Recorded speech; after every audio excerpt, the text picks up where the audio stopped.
Hi everyone, welcome you all to my channel.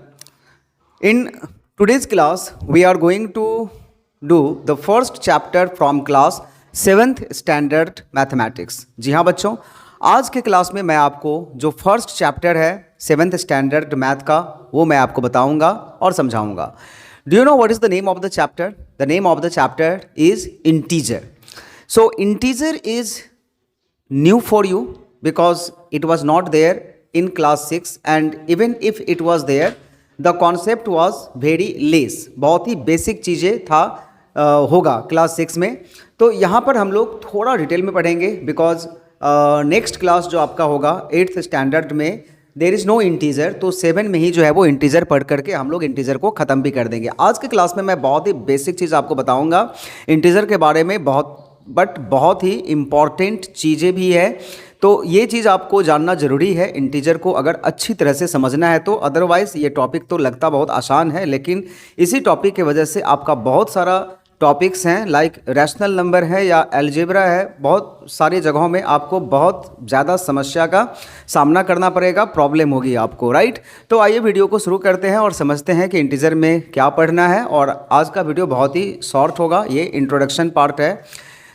So let's start the video. But before we start the video, my name is Digambar Mishra and you are watching my YouTube channel. So let's start the video.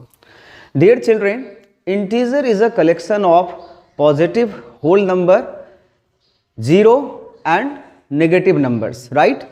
तो अगर मैं इसे एक number line के ऊपर आपको दिखाऊं, so this is a number line, you all know this. तो यहाँ पर अभी तक हम लोगों ने सीखा था 0 और 0 के बाद होता है 1, उसके बाद होता है 2, उसके बाद 3 एंड सो ऑन. इस तरह से इन्फिनिटी तक जो है वो ये चलता रहता है, ठीक है ना, प्लस इन्फिनिटी. लेकिन इंटीजर में क्या होगा, 0 के लेफ्ट साइड में जो नंबर्स हैं जस्ट इसका अपोजिट, 1 का opposite -1, then -2, then -3 and dot dot dot to minus infinity. तो इन सारे नंबर्स को हम लोग कहते हैं integer. So integer is nothing, it is a collection of positive, you can say whole number and negative of that numbers including 0. तो यहाँ पर जो ये सारे नंबर्स हैं इसको तो हम लोग पॉजिटिव इंटीजर कहेंगे एंड जो नेगेटिव साइड में आए हैं 0 के लेफ्ट साइड में तो इसको हम लोग नेगेटिव इंटीजर्स कहेंगे, ओके. एंड ये जो आप देख रहे हैं 0, सो 0 is neither positive nor negative. तो इस चीज को आप याद रखिएगा, 0 ना तो पॉजिटिव इंटीजर है और ना ही नेगेटिव इंटीजर है, ये न्यूट्रल है, ना तो ये पॉजिटिव में आता है और ना ही नेगेटिव में आता है. इंटीजर का जो प्रॉपर्टीज है it is like other things, यानी कि जो आपने पहले पढ़ा होगा फ्रैक्शन में या जो भी है. तो ये प्रॉपर्टीज क्या है, there are 4 properties. One is closure, second is commutative, third one is associative and the fourth one is distributive. तो बहुत ही शॉर्ट में मैं आपको बताऊंगा what is closure property.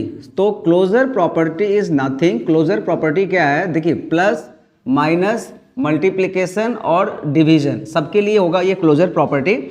But closure property is true for addition. That means addition of integer is closure. What does it mean? It means that the sum of two integer is always integer, the difference of two integer is also an integer.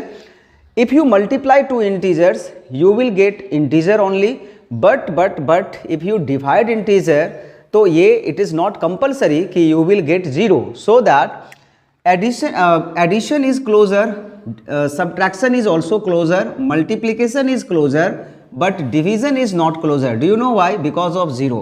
अगर आप 1 को 0 से divide करोगे तो this is not an integer because you know that 1 by 0 is undefined.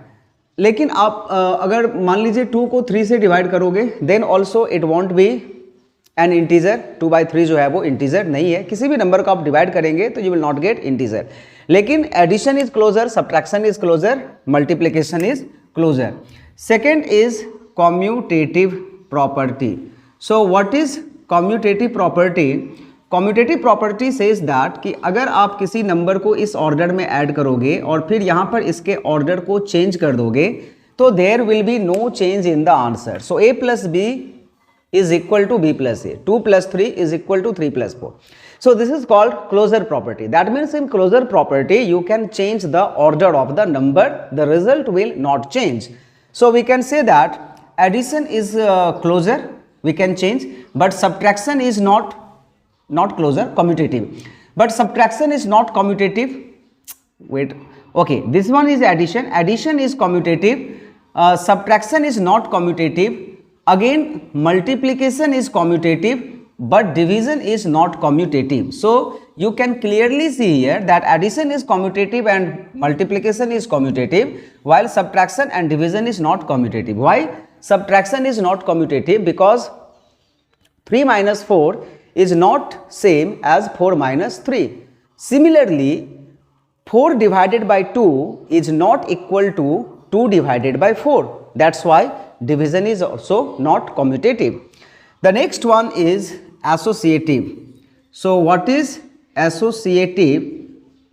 So in associative we have three numbers like a plus b plus c is equal to a plus b plus c.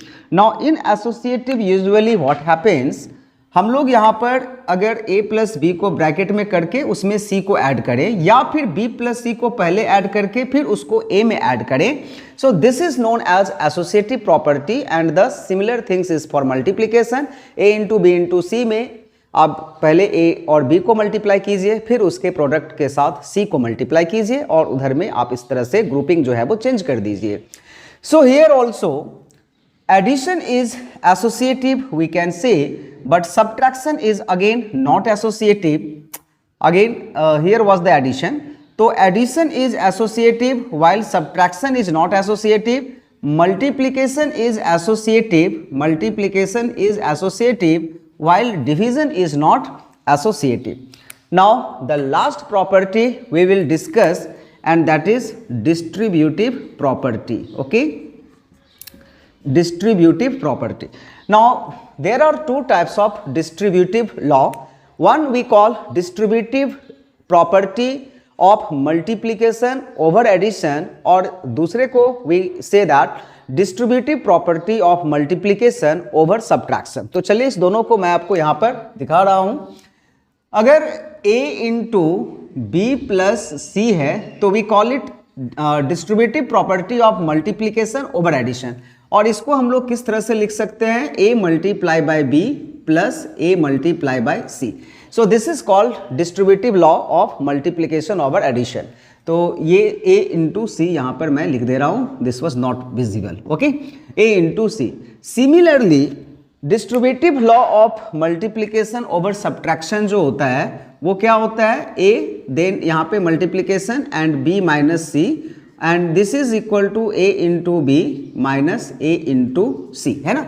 So this is called distributive law of multiplication over subtraction. Okay, so again you know there are two types of distributive law. One is distributive law of multiplication over subtraction and distributive law of multiplication over addition. तो ये जो property है हम लोग कई जगहों पर use करते हैं मल्टीप्लिकेशन में और मोस्टली अलजेब्रा में बहुत जगहों पर यूज होता है.